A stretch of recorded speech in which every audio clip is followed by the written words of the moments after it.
백업 부동산 스토리입니다. 자, 오늘은 여러분들과 재개발, 재건축, 투자 노하우에 대해서 제가 설명을 드리도록 하겠습니다. 저는 이제 재개발, 재건축을 전문으로 하기 때문에 자, 많은 분들 한 1만 명 이상 상담을 했고요. 계약도 정말 많이 했습니다. 그래서 저와 상담하시고 취득하신 분들 굉장히 많은데 그만큼 이제 저는 경험적인 부분, 데이터가 축적되어 있기 때문에 좀 여러분들한테 좀 그래도 이런 것들을 좀 설명드리고 싶어서 말씀을 드리는데요. 일단 이 투자 노하우 뭐 책도 많고 또 이야기하시는 분들 많습니다. 근데 본질을 알고 나면 별거 없어요. 어렵게 생각하실 필요 없습니다. 자, 오늘 사업 단계 여러분들과 살펴볼 거고요. 또 어느 시점에 매입을 하는 게 보편적으로 좀 잘 취득하는 구간인지. 자, 그리고 또 우리가 지금 서울에 관심 굉장히 많잖아요. 근데 서울에 재개발, 재건축 사업장이 정말 많습니다. 자, 그런 재개발, 재건축 사업장을 어떻게 찾아내는지, 자, 한 방에 찾아낼 수 있는 방법 제가 말씀드리도록 하겠고요. 자, 그리고 또 이제 그 재개발 사업장, 자, 어떻게 모양이 생겼는지 이 지도를 보고 싶은데, 뭐 일일이 뭐 찾아보기 힘들잖아요. 자, 그랬을 때 그러한 것들을 손쉽게 찾아낼 수 있는 방법들. 자, 그리고 기타 뭐 제가 말씀드릴 수 있는 부분들, 그리고 좀 주의를 해야 되는 부분들에 대해서 간단하게 알아보는 시간 갖도록 하겠고요. 자, 오늘만큼은 이제 끝까지 시청해 주시고 마음에 드셨다면 좋아요, 구독하기, 꾸준한 시청 부탁드리도록 하겠습니다. 자, 지금 보시는 표가 재개발, 재건축 사업이 진행되게 되면 초기 단계부터 입주 때까지의 단계라고 보시면 될 것 같아요. 그래서 재개발은 이 시간하고 이 시간에 따라서 이제 사업 단계가 진행이 되면서 이 가격적인 부분이 굉장히 또 민감하거든요. 자, 그랬을 때 이제 가장 민감한 부분, 가장 많이 물어보는 게 프리미엄이 얼마야? 바로 여러분들의 피 같은 내 돈입니다. 여러분들이 피땀 흘려서 지금 자산이라는 걸 모았는데 인생을 살아가면서 주택 하나는 필요하거든요. 자, 그런데 지금 요즘에 서울이면서 신축 아파트 정말 비싸죠. 고가 아파트입니다. 신축이면 고가예요. 자, 그런데 좀 합리적으로 주택을 취득하고 싶은 사람들이 지금 많아요. 자, 그러면 지금 뭐 내가 가격이 안 맞아서 지금 뭐 구축 아파트를 살 수도 있지만 대체적으로 내가 신축 아파트에 한번 살아보겠다 라고 하시는 분들 같은 경우에 재개발 재건축 한번 생각해 볼 필요가 있고요. 또 그렇게 생각해서 또 알아보시는 분들이 있습니다. 자, 그래서 막상 취득하려고 하다 보니까 이게 굉장히 어려워 보이는 거예요. 근데 알고 나면 정말 쉬운 게 재개발 재건축이고, 또 요즘에는 이 주거 공간으로서 거주의 의미만 갖고 주택을 취득하는 게 아니라 자산 증식의 수단으로 또 주택을 생각하고 거주와 투자 목적으로 이 두 마리 토끼를 잡기 위해서 또 주택을 취득하시는 분들이 많아요. 자, 그랬을 때 일단 이 재개발, 이 재건축을 좀 여러분들께서 지금 당장 취득은 안 하더라도 좀 이해를 하신다 그러면 좀 여러분들께서 이제 앞으로 주택을 좀 합리적인 방법으로 좀 선택할 수 있지 않을까라고 생각이 됩니다. 자, 그래서 지금 이제 그 초기 단계, 그 단계부터 보게 되면 지금 아직 재개발, 재건축 사업장은 아닌데 특히나 이제 재개발 지역들 그래요.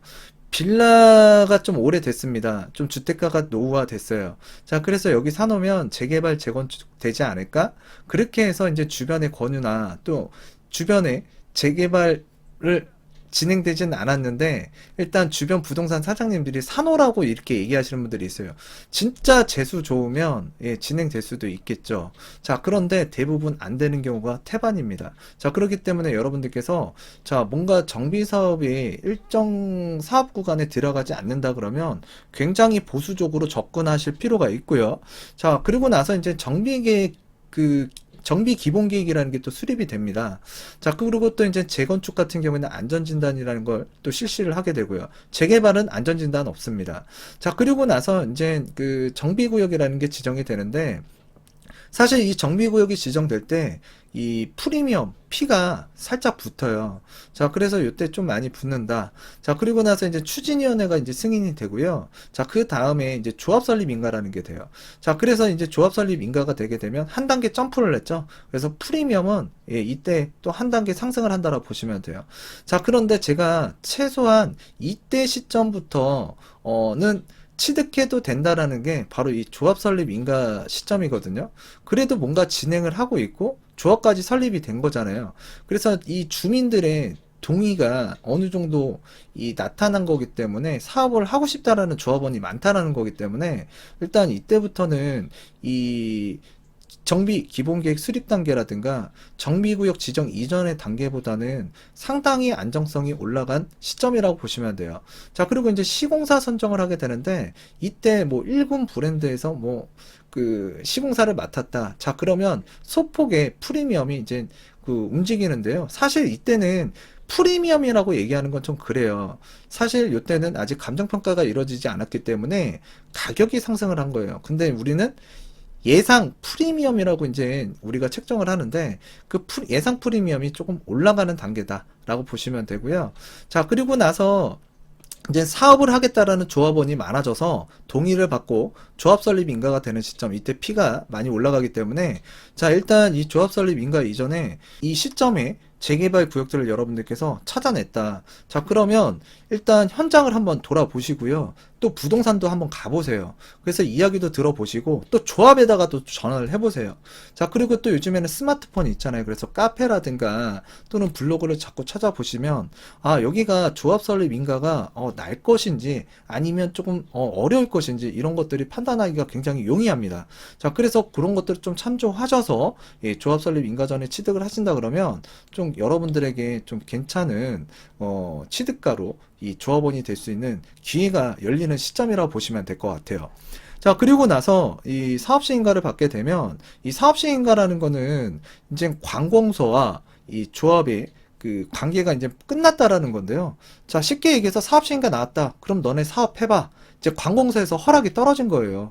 자, 그리고 나서 이제 그렇게 허락이 떨어지게 되면 가격이 점핑할까요? 안 할까요? 점핑하는 구간이라고 보시면 될 것 같습니다.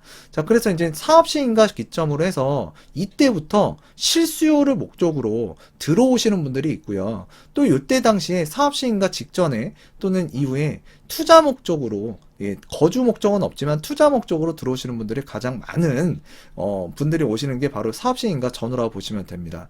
자, 그리고 나서 이제 관리처분계획 인가라는 걸 또 받게 되는데 관리처분계획 인가 받게 되면 또 하나 단계가 올라섰죠. 프리미엄이 급상승하는 구간이라고 보시면 돼요. 왜? 이때부터는 이 조합원과 이 조합의 관계가 끝났습니다. 아파트 어떻게 공급할 건지 이야기가 다 끝난 거예요. 자, 그래서 이때부터는 실수요를 목적으로 이 적극적으로 외부에서 이 조합원, 그러니까 조합원이 되고 싶은 사람들이 막 몰려드는 시점이에요. 자, 그래서 이제 관리처분 계획 인가를 받으면 자, 이주하고 철거를 하게 됩니다. 자, 그러면서 이제 프리미엄은 계속 지속 상승한다고 보시면 되고요. 자, 특히나 이제 조합원 동호수 추첨. 자, 요때가 또 이제 조합원들의 운명을 갈라놓는 시점이에요. 그래서 대부분 로얄동 로얄호수를 내가 추첨을 받았다. 요즘엔 전산 추첨이죠. 받게 되면은 사실 이때 가격이라는 게 또 이제 로얄동 로얄호수 걸린 사람과 아닌 사람과 프리미엄이 또 달라지거든요. 이때는 거의 복골복이라고 할 수 있는데 자, 여러분들께서 잠자기 전에 좋은 생각하시고 좋은 꿈 꾸시면 될 것 같아요. 그래서 이제 복골복이다라고 보시면 되고요. 자, 그랬을 때 이제 프리미엄은 지속적으로 상승을 하게 되는데 이제 이 아파트가 착공에 들어가고 착공은 보통 한 3년 잡거든요. 자, 그리고 나서 이제 아파트가 입주를 하게 됩니다. 근데 이제 관리처분 계획 인가 당시에 자, 이제 내가 실입주를 목적으로 이제 다가서는 사람이 많다 그랬잖아요. 자, 그랬을 때 이 해당 지역에 재개발 지역에 이 신축 아파트들의 시세라든가 또는 랜드마크 아파트들의 시세를 검색을 해보게 되면 내가 예를 들어서 지금 관리처분 계획 인가 단계에서 34평 아파트를 조합원 분양가와 프리미엄을 줬는데 이게 뭐 예를 들어서 한 7억 정도에 샀다. 근데 주변 아파트, 신축 아파트가 한 10억 정도 되는 거예요. 또는 12억이 갈 수도 있겠죠. 자, 그러면 예상 마진 차익은 3억에서 5억 정도가 남기 때문에 자, 여러분들이 실거주할 수 있는 거주 공간도 확보가 되고 또 여러분들의 자산을 늘릴 수 있는 상황이 되기 때문에 자, 여러분들 이 시점에 정말 많은 분들이 다니고 있습니다. 그래서 이제 아는 사람만 다니고 또 몰라서 또 안 다니시는 분들이 있는데 이 기회를 통해서 좀 그 숙지를 하셨으면 좋겠고요. 자, 그랬을 때 이 사업 단계 하나하나 가는데 뭐 이게 한 달, 두 달 걸리면 뚝딱뚝딱 사업 단계가 가는 게 아닙니다. 자, 그래서 이제 사업 초기 단계, 그래서 이제 그 추진이 단계까지는 보통 한 3년 정도 이상 바라봐야 되고요. 그리고 이제 추진위원회에서 그 조합 설립인가가 되면 이 사업 시행가 받는 데까지 보통 2년에서 3년이 걸립니다. 자, 그리고 또 이제 사업 시행가에서 관리처분 계획 인가 받는 데까지는 사업장마다 좀 틀리지만 보통 한 1년에서 1년 반 정도고요. 좀 뭔가 변경 인가 계획이 필요하다, 설계 변경이 필요하다. 자, 그럴 경우에는 뭐 2년 이상 늘어지는 그 구역들도 있습니다. 자, 그리고 이제 관리처분 인가를 받게 되면 이 이후에 이 택지 개발지가 아니기 때문에 사람이 나가야 되는 이주 기간이 필요해요. 자, 그리고 이제 사람이 살았던 이 건축물들을 부셔야 되잖아요. 그래서 철거하는 기간. 그리고 아파트 올라가는데 보통 30개월에서 36개월. 그래서 3년이 걸립니다. 그래서 개략적으로 한 5년 정도, 4년 반에서 5년 정도의 시간이 필요한 게 이 관리처분 계획 인가 이후 입주 시점까지 기간이라고 보시면 될 것 같아요. 자, 그래서 일단 그 여러분들이 지금 그 사업 단계에 대해서 간단하게 살펴봤고요. 자, 그래서 이제 인가를 받기 직전에 자, 대부분 가격이 좀 저렴하고 그 이후에 가격이 많이 올라가는 재개발, 재건축, 기본 골격이라고 보시면 될 것 같아요. 자, 그리고 나서 이제 그 간단하게 말씀드리면 사업 단계가 조합 설립인가 사업 시행인가 관리처분인가 한 단계 한 단계 점핑할 때마다 사업 안정성이라는 게 상승을 하게 돼요. 상승을 하게 되면 당연히 그에 대한 가격도 올라가겠죠. 바로 프리미엄이 상승을 하게 됩니다. 자, 그래서 저는 이 인가 하나하나 받을 때마다 도장이라고 제가 말씀을 드리는데 쉽게 생각하자고요. 그래서 도장 3번 받으면 사업의 구분 능선을 넘어섰다라고 보시면 될 것 같아요. 거의 다 왔다. 다 우여곡절 겪을 건 다 끝났다라고 보시면 되고요. 자, 그랬을 때 재건축 사업장, 투기과열지구면서 재건축 사업장이다. 그러면 조합 설립 인가 이후에는 조합원 물건이 거래할 수가 없습니다. 자, 그리고 이제 2018년도 1월 24일 이전에 자, 지금 투기과열지구에 대해서 말씀드리는 거예요. 2018년도 1월 24일 이전에 자, 사업 시행 인가를 신청한 재개발 사업장 같은 경우에는 관리처분 인가 이후에도 거래가 가능하지만 2018년도 1월 24일 이후에 자, 이제 뭐 사업 시행 인가를 신청을 했다. 그렇게 되면 관리처분 인가 이후에 취득할 수 있는 구역은 아니라고 보시면 돼요. 그래서 조합원 전매가 금지된다라고 보시면 되고요. 그러면 지금 뭐 서울은 다 투기과열 지구고 또 이제 경기도에도 인기 있는 지역은 정말 요번에 이 규제 지역으로 다 묶어버렸잖아요. 투기과열지구, 조정대상 지역으로. 그래서 거래할 수 있는 물건이 없는 거 아니냐 이렇게 생각하실 분들이 많은데 일단 제가 앞서서 말씀드렸다시피 그 투기과열지구에서는 재건축은 조합 설립 그리고 재개발은 관리처분 인가 이후에 거래가 되는 구역과 안 되는 구역이 있습니다. 자, 그런 것들 알아두셨으면 좋겠고요. 근데 6.17 대책에서 재건축 규제 하나 또 들어왔죠. 올 다음 달입니다. 2020년 12월까지 그 재건축 조합 설립 인가 신청을 하지 않게 되면 2년 조합원 분양 신청 자격이 주어지는 그 부분에 대해서 2년 거주를 해야만 자격을 주겠대요. 자, 그렇기 때문에 사실 2년 거주하기 어려운 자, 물건을 취득하시면 또 여러분들 곤란하시니까 그런 부분들도 좀 알아주셨으면 좋겠습니다. 자, 그래서 이제 여러분들과 기본적인 골격 한번 살펴봤고요. 여러분들 그 서울 클린업이라고 이 네이버에 들어가서 이 검색을 하게 되면 여기에 나오거든요. 여기 서울특별시 클린업 시스템. 그래서 이제 정보 공개 현황 요걸 클릭하시면 제가 보고 있는 화면이 나올 거예요. 그러면 여기 서울특별시 뭐 은평구, 서대문구, 강남구, 서초구, 관악구, 영등포구, 뭐 구로구, 양천구 뭐 노원구, 중랑구, 성북구에서 진행하고 있는 그 사업장들이 짜르륵 나온다고 보시면 돼요. 지금 강남구 클릭해 보니까 지금 37개의 사업단지가 있고요. 지금 뭐 영등포에 이렇게 보게 되면 또 67개의 재건축, 재개발 사업장이 이렇게 나열이 되어 있습니다. 자, 그래서 이제 여기 중에서 하나를 찍어 보게 되면 이 양평 제12구역 도시환경 정비사업조합. 그래서 이제 그 주소가 나와 있고요. 사업 진행 단계 관리처분인가 이렇게 나와 있습니다. 근데 이 진행 단계 같은 경우에는 조금 이게 업데이트가 좀 느리거든요. 그래서 여러분들이 좀 다시금 확인을 해야 되는데, 저 같은 경우에는 여기서 그냥 이 대표 지번 있잖아요. 양평동 1가 이걸 클릭을 해서 여기에다가 검색을 해요. 네이버 지도상에다가. 그래서 이제 네이버 지도상에 서울특별시 영등포구 양평동 1가 243-1번지. 그러면 여기 바로 5호선 양평역 앞쪽이 바로 그 양평 12구역이라고 보시면 될 것 같고요. 자, 그랬을 때 이제 그 사업 진행 단계가 좀 업데이트가 느린 구역들이 있어요. 자, 그래서 이제 그런 것들은 이제 검색을 해서 좀 여러분들께서 확인하실 필요도 있고요. 또 이제 여기 보시면 그 이 조합 그 사이트로 넘어가게 됩니다. 자, 그래서 여기 사이트에 보게 되면 2019년도 12월 24일 관리처분 인가 받았네요. 그래서 작년 12월 달에 받았습니다. 그러면 관리처분 인가 이후에 우리가 또 이주를 하고요. 철거를 하잖아요. 그래서 이주를 하고 있는 단계인지 철거를 하고 있는 단계인지 확인할 필요가 있는데, 요즘에는 이렇게 네이버상에서 검색을 하게 되면 뭐 짜르륵 나옵니다. 양평 12구역에 대해서. 이 중에서 하나 그냥 클릭하고 들어가게 되면 지금 나와요. 조합원 지금 현재 2주 단계다. 그래서 2주를 하고 있구나 현재. 그런 것들은 이제 여러분들께서 확인할 수도 있고요. 그 다음에 지금 동의 위치라든가 배치라든가 이런 것들도 확인할 수 있고, 그리고 현재 그 34평형 또는 25평형 지금 프리미엄이 얼마 정도 설정되어 있는지 네이버를 통해서 검색해 보시면 자세하게 확인 가능하고요. 또 지금 사업 단계에 대해서 좀 궁금하다, 근데 네이버에서 좀 잘 못 찾겠다 그러시는 분들 같은 경우에는 이렇게 사이트에서도 확인을 하시면 되고, 아니면은 여기 조합 사무실 전화번호가 있습니다. 그 사무실 전화번호로 여러분들께서 그 검색을 하신 다음에 전화를 하게 되면 정말 친절하게 알려주거든요. 자, 그래서 이제 여러분들이 궁금한 거, 뭐 조합원 분양가가 얼마냐, 그 다음에 입주 시기는 언제냐, 뭐 이런 등등 여러분들께서 물어보시면 정말 정확한 정보를 취득할 수가 있습니다. 자, 그렇게 이제 취득할 수 있고요.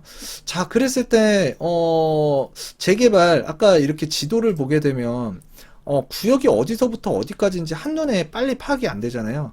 자, 그랬을 때 저 같은 경우에는 이 부동산 지인이라는 사이트가 있거든요. 부동산 지인. 그래서 검색을 하시게 되면 이 사이트를 이용하시게 되면 좀 괜찮은 게, 그 지금 제가 이렇게 클릭을 했잖아요. 클릭을 하게 되면 이 양평 그 제12구역 도시환경 정비 사업에 그 이 구역 라인이 이렇게 확인할 수가 있어요. 그래서 양평역 5호선에 딱 달라붙어 있구나 라고 기본적으로 확인이 가능하고요. 자, 그런데 요 해당 그 부동산 지인 같은 경우에도 업데이트가 굉장히 안 되고 있기 때문에 좀 느린 편이거든요. 그래서 뭐 사업이 해제됐는데 이렇게 계속 남아있는 경우도 있고, 뭐 지금 여기는 조합 설립이라고 되어 있지만 이미 관리 처분 인가나고 뭐 일반 분양까지 끝난 것도 있어요. 그래서 사업 단계를 여기서 맹신하지 마시고요. 일단은 기본적인 위치 라인이 이렇게 그려져 있다라는 걸 확인하시는 아주 간편한 사이트라고 인식하시고 사용하시면 될 것 같아요. 거기까지만 사용하시면 됩니다. 자, 그래서 지금 양평역, 그래서 영등포구죠. 그러면 지금 이 영등포구 일대에 아파트 가격이 얼마나 나가고 있는지, 자, 주변에 구축 아파트 뭐 지금 9억 9억 나가고 있고요. 또 이제 영등포 이쪽에 가게 되면 이 아파트가 정말 유명하죠. 예. 그 아크로 타워 스퀘어 아파트라고 있는데요. 이 해당 아파트가 지금 얼마죠?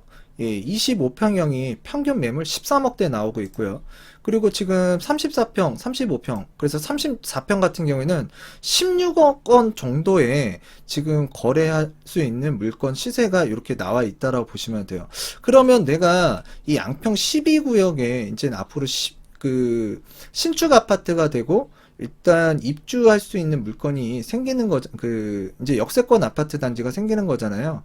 자, 그랬을 때 조합원 분양가와 분양가와 해서 조분가라 그러죠. 그리고 프리미엄 더해서 예를 들어서 뭐 아까 34평이 16억 원 전후하고요. 24평형이 아까 13억 정도 했었죠. 근데 내가 좁은가와 프리미엄을 더해서 이제 총 아파트를 취득하는 가격이 예를 들어서 한 9억 원 정도 됐다. 자, 그러면 일단 이 해당 양평 12구역을 취득하게 되면 기본적으로 뭐 한 4억 정도, 그 다음에 34평 기준으로 뭐 한 11억 정도 취득 가능하대요. 그러면 5억 정도? 자, 저렴하게 신축 아파트 역세권, 그것도 영등포구에 취득이 가능하다는 얘기죠. 자, 이거는 어디까지나 제가 예시로 설명을 드린 거고요. 자, 그랬을 때 이 서울시에 정말 재개발, 재건축 많거든요. 자, 이런 식으로 여러분들께서 좀 사업 단계도 이해하시고 간단한 거래할 수 있는 이런 공법적인 내용들 좀 이해를 하신 다음에 검색하고 알아볼 거 알아보고, 그리고 주변 시세 아파트 얼마나 가는지, 그리고 내가 얼마에 지금 취득하는지 비교만 하신다 그러면 여러분들이 신축 아파트 얼마나 저렴하게 살 수 있는지 확인이 가능하실 겁니다. 그래서 예시를 들여서 설명한 거니까 뭐 여기 양평 12구역 매입하라는 거 아니에요. 그냥 이 가격은 제가 설명드리기 위해서 말씀드린 겁니다. 자, 그리고 또 이제 서울 투기가지구인데 뭐 재건축 사고 싶은데 재건축 못 사요. 그런 분들도 있을 거란 말이죠. 자, 그랬을 때 여러분들 이게 도시및 주거환경정비법이거든요. 자, 이 정비법을 보게 되면 사실 재개발도 이제 2018년도 1월 24일 이후에 사업시행인가 신청한 이 투기가지구 재개발 같은 경우에는 관리처분 인가를 받게 되면 예, 거래 안 된다 그랬죠. 자, 그런데 거래할 수 있는 물건이 있습니다, 여러분들.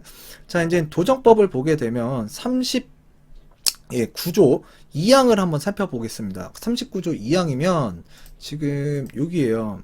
39조 2항. 그래서 요 내용을 보게 되면 주택법 제 63조 제 1항에 따른 투기가을 지구, 그래서 이제 투기가을지구로 지정된 지역에서 재건축 사업을 시행하는 경우에 조합 설립 인가 후 재개발 사업을 시행하는 경우에도 제74조에 따른 관리처분 계획 인가 후에 해당 정비사업에 건축물 또는 토지를 양수해서 지금 그런 자들은 제1항에도 불구하고 조합원이 될 수 없다. 다만 양도인이 다음 각 호의 하나에 해당하는 경우 그 양도인으로부터 그 건축물 또는 토지를 양수한 자는 그러하지 아니하다 라고 나와 있습니다. 자, 그 내용, 즉 보면 이 거래할 수 있는 조건, 예외적인 조건이 있다라는 얘기죠. 첫 번째, 세대원, 그러니까 세대주가 포함된 세대의 구성원을 말한다. 자, 이 조에 같다. 그래서 이제 세대원의 근무상 또는 생업상의 사정이나 질병 치료로 취약 또는 결혼으로 세대원이 모두 해당 사업구역에 위치하지 아니한 특별시, 광역시, 특별자치시, 특별자치도, 시 또는 군으로 이전하는 경우 가능하고요. 상속으로 취득한 주택으로 세대원 모두 이전하는 경우 가능합니다. 세대원 모두 해외로 이주하거나 세대원 모두 2년 이상 해외 체류하는 경우. 자, 1세대 1주택자로서 양도하는 주택에 대한 소유기간 및 거주기간이 대통령령으로 정하는 기간 이상인 경우. 그래서 대통령령 좀 이따 볼게요. 자, 그 밖에 불가피한 사정으로 양도하는 경우로서 대통령령으로 정하는 경우. 여기 대통령령 한번 읽어볼게요. 대통령령으로 정하는 기간이란 다음 각 호의 구분에 따른 기간을 말한다. 자, 이 경우 소유자가 피상속인으로부터 주택을 상속받아 소유권을 취득한 경우에는 피상속인의 주택의 소유기간 및 거주기간을 합산한다. 자, 이렇게 나와 있거든요. 자, 그래서 이제 소유기간은 10년이고요. 거주기간은 5년. 그래서 이제 거주 5년, 보유 10년을 한 물건 같은 경우에는 거래가 가능하고요. 또 이제 조합 설립 인가일로부터 조합 설립이에요. 3년 이상 사업시행인가 신청이 없는 재건축 사업에 건축물을 3년 이상 계속하여 보유하고 있는 자. 그래서 소유기간을 산정할 때 소유자가 피상속인으로부터 상속받아 소유권을 취득한 경우에는 피상속인의 소유기간을 합산합니다. 자, 그리고 이제 두 번째, 사업시행 계획 인가일로부터 3년 이내에 착공이에요. 3년 이내에 착공을 못한 재건축 사업의 토지 또는 건축물을 3년 이상 계속하여 소유하고 있는 자가 착공 전에 양도하는 경우. 그리고 3번, 세 번째죠. 착공일로부터 3년 이상 준공되지 않은 재개발 사업, 재건축 사업의 토지를 3년 이상 계속하여 소유하고 있는 경우. 자, 그리고 네 번째, 그,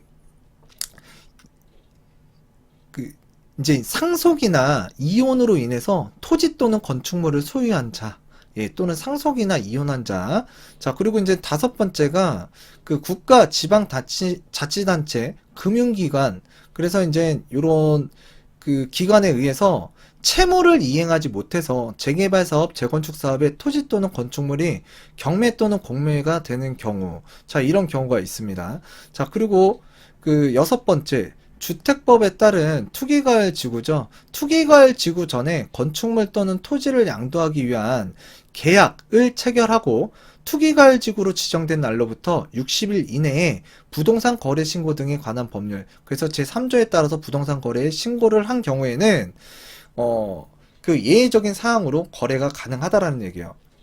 그래서 그 39조 제2항과 그리고 이제 불가피한 사정으로 그 양도하는 경우로서 이렇게 대통령령으로 거래할 수 있는 예, 물건들이 있습니다. 자, 그렇기 때문에 여러분들께서 아는 만큼 또 보일 거고요. 또 그래서 이런 재개발 재건축 물건 없다 그러는데 어떻게 사지?